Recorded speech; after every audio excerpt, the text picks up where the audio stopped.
함께 보실 하나님 말씀은 구약성경 레위기 17장입니다. 내일 말씀 읽기 본문인 레위기 17장 중에서 1절부터 9절까지 말씀을 함께 봉독하겠습니다. 레위기 17장 1절부터 9절까지 말씀, 구약성경 172면 전후를 보시면 되겠습니다. 1절부터 함께 봉독합니다. 여호와께서 모세에게 말씀하여 이르시되 아론과 그의 아들들과 이스라엘의 모든 자손에게 말하여 그들에게 이르기를 여호와의 명령이 이러하시다 하라. 이스라엘 집의 모든 사람이 소나 어린 양이나 염소를 진영 안에서 잡든지 진영 밖에서 잡든지 먼저 회막문으로 끌고 가서 여호와의 성막 앞에서 여호와께 예물로 드리지 아니하는 자는 피 흘린 자로 여길 것이라. 그가 피를 흘렸은즉 자기 백성 중에서 끊어지리라. 그런즉 이스라엘 자손이 들에서 잡던 그들의 재물을 회막문 여호와께로 끌고 가서 제사장에게 주어 화목제로 여호와께 드려야 할 것이요, 제사장은 그 피를 회막문 여호와의 제단에 뿌리고 그 기름을 살라 여호와께 향기로운 냄새가 되게 할 것이라. 그들은 전에 음란하게 섬기던 순년소에게 다시 제사하지 말 것이니라.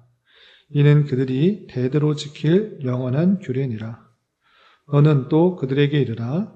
이스라엘 집 사람이나 혹은 그들 중에 거류하는 거류민이 번제나 제물을 드리되 회막문으로 가져다가 여호와께 드리지 아니하면 그는 백성 중에서 끊어지리라. 아멘. 잘 오셨습니다. 오늘 또 많이 피곤한 그런 가운데 있을 텐데 집중해서 말씀 잘 듣고 또 하나님의 뜻에 따라 우리가 그렇게 살기를 기도하는 은혜의 시간이 되었으면 좋겠습니다. 우리는 계속해서 레위기 말씀을 읽어나가고 있습니다.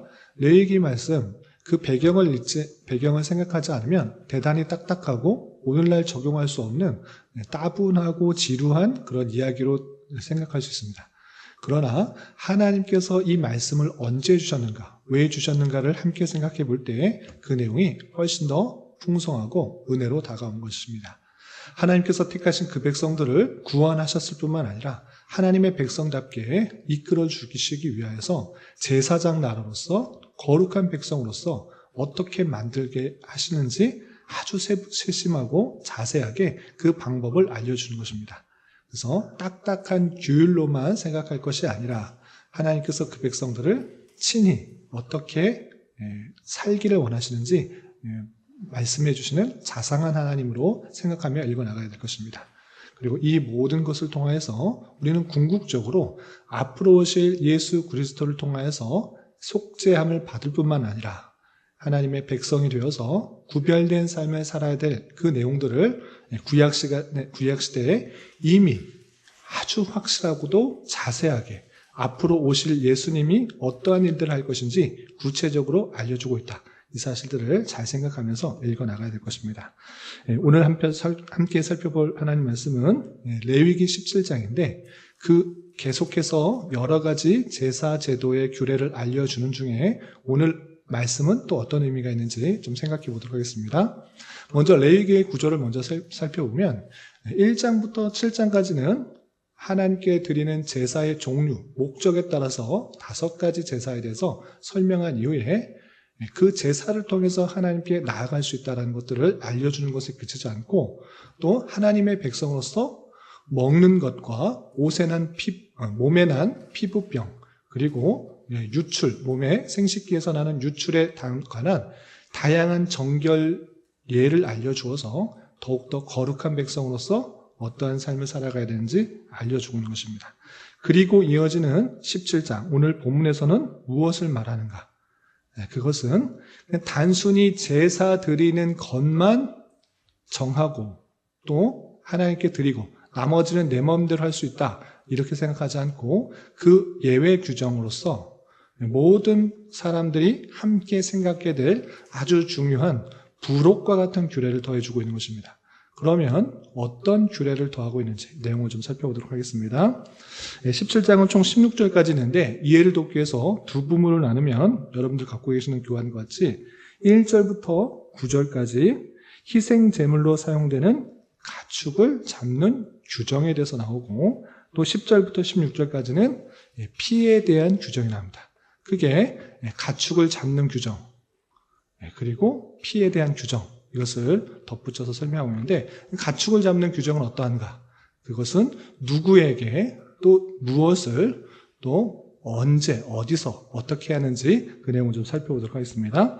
2절을 보시면 17장 2절에 이렇게 되어 있습니다. 아론과 그 아들들과 이스라엘 모든 자손에게 말하여 그들에게 이르기를 라고 하면서, 이 말씀을 들어야 하는 대상은 아론과 그의 아들들에 국한된 것이 아니라 이스라엘 모든 자손에게 해당되는 내용인 것입니다. 그러면 제사장과 그 백성들이 모두 알아야 될 내용이 무엇인가?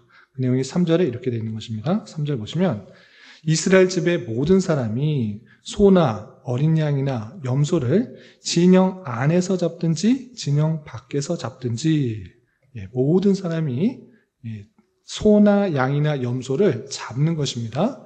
잡는 이유에는 크게 두 가지가 있습니다. 첫 번째는 당연히 소나 염소나 양은 제사 드릴 때 제물인 것입니다. 그래서 제사를 드리기 위해서 진영 안에서 그것을 잡을 때도 있고, 그렇지 않고 그것을 먹기 위하여서 진영 밖에서 잡기도 하는 것입니다. 진영 안에서 잡든지 진영 밖에서 잡든지 누구든지 그것을 잡을 때는 어떻게 되는가? 그렇게 할 때는 4절 이렇게 되는 것입니다. 4절 보시면, 먼저 회막문으로 끌고 가서 여호와의 성막 앞에서 여호와께 예물로 드리지 아니하는 자는 피 흘린 자로 여길 것이라. 그가 피를 흘렸은즉 자기 백성에서 끊어지리라 라고 표현하고 있습니다. 진영 안에서 제사를 위해서 잡든지 진영 밖에서 자기가 먹기 위해서 잡든지 어떻게 해야 된다? 여호와께로 끌고 와서, 여호와께로 가져와서 그것을 제사를 드려야 된다, 이렇게 표현하고 있는 것입니다. 그렇게 하지 않으면 어떻게 되는 것입니까?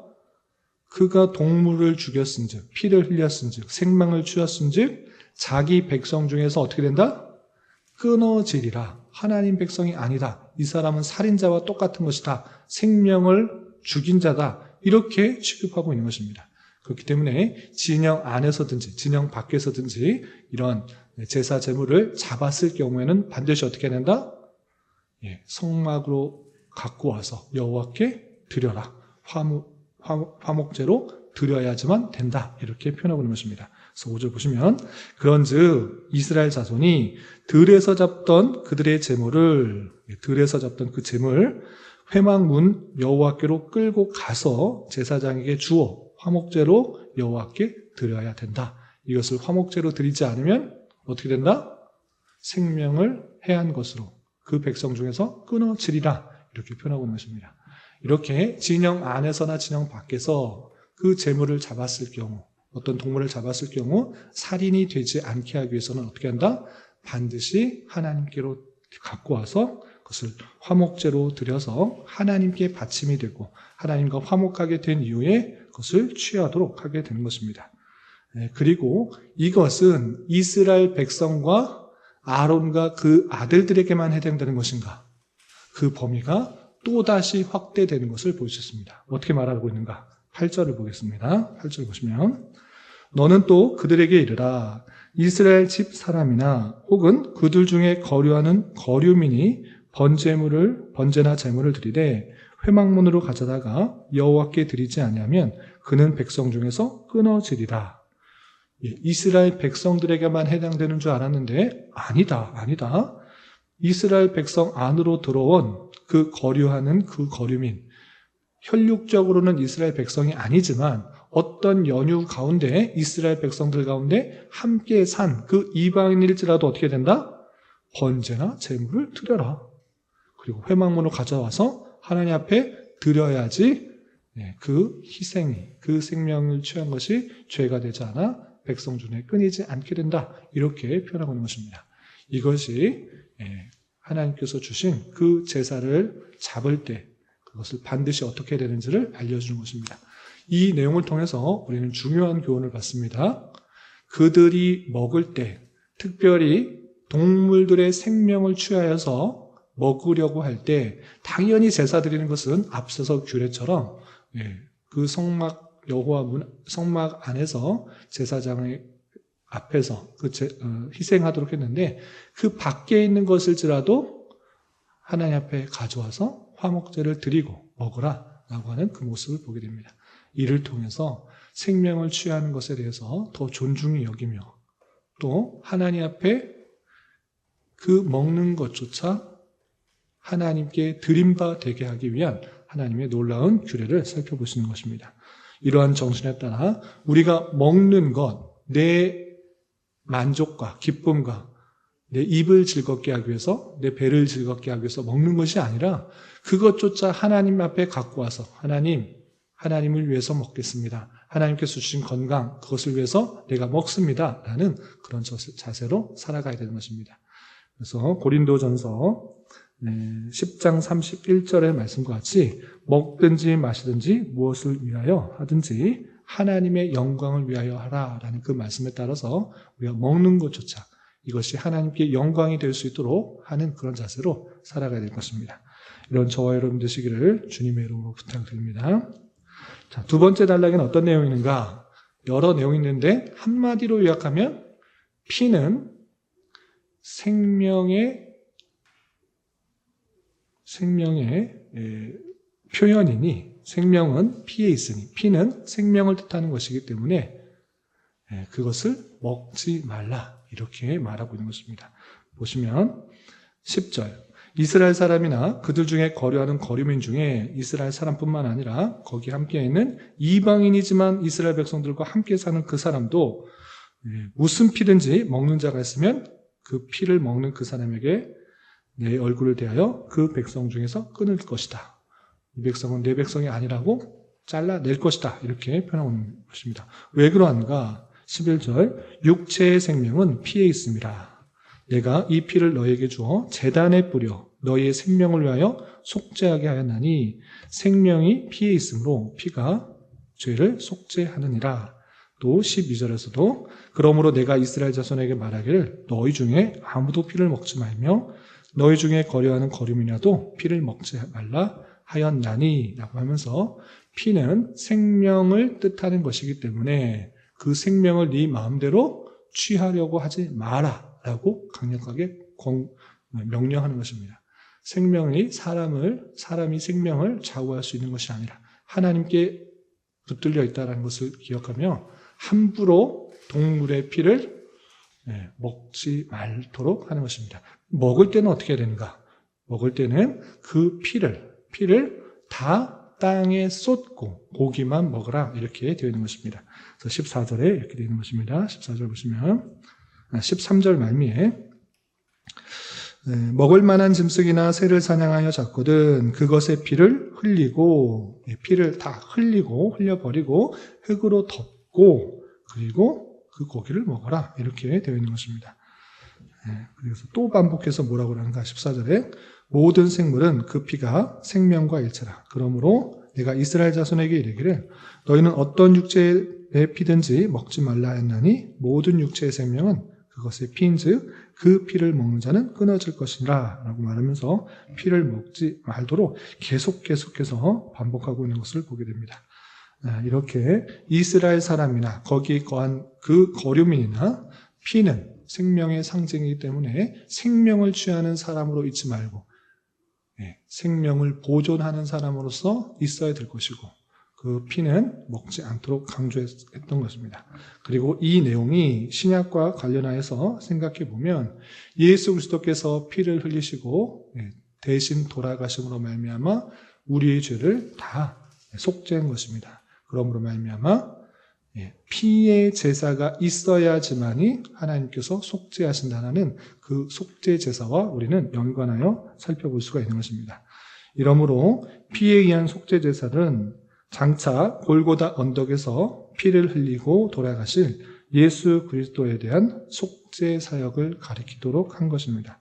그러므로 그리스도의 보혈로 우리가 죄 사함을 받고 새로운 생명을 얻었다는 것들을 기억하며 더욱더 감사 찬송하는 자가 되어야 될 것입니다. 이런 저와 여러분이 되시기를 주님의 이름으로 부탁을 드립니다. 기도하겠습니다. 하나님 아버지 감사합니다. 오늘 말씀을 통해 제사 제물을 잡는 규례와 피에 대한 규례에 대하여 살펴보았습니다. 이런 말씀을 대하는 자로서 그리스도의 보혈의 공로로 우리의 죄가 사해졌음을 늘 기억하며 감사 찬송하는 자 되게 하여 주시고, 먹고 마시는 일에 있어서도 하나님의 백성으로서 구별된 모습들이 잘 드러나게 하여 주시며, 우리의 삶의 목표가 온전히 하나님의 영광을 위하는 것이 될 수 있도록 인도하여 주시옵소서. 또한 생명의 존중함을 가지고 남을 온전히 대할 수 있는 자 되게 하여 주시옵소서. 주님, 이 시간 계속해서 우리에게 주어진 여러 가지 기도 제목을 가지고 주님 앞에 나아갑니다. 믿음으로 간구하는 은혜의 시간이 되게 하여 주시옵소서. 예수님의 이름으로 기도 올리옵나이다. 아멘.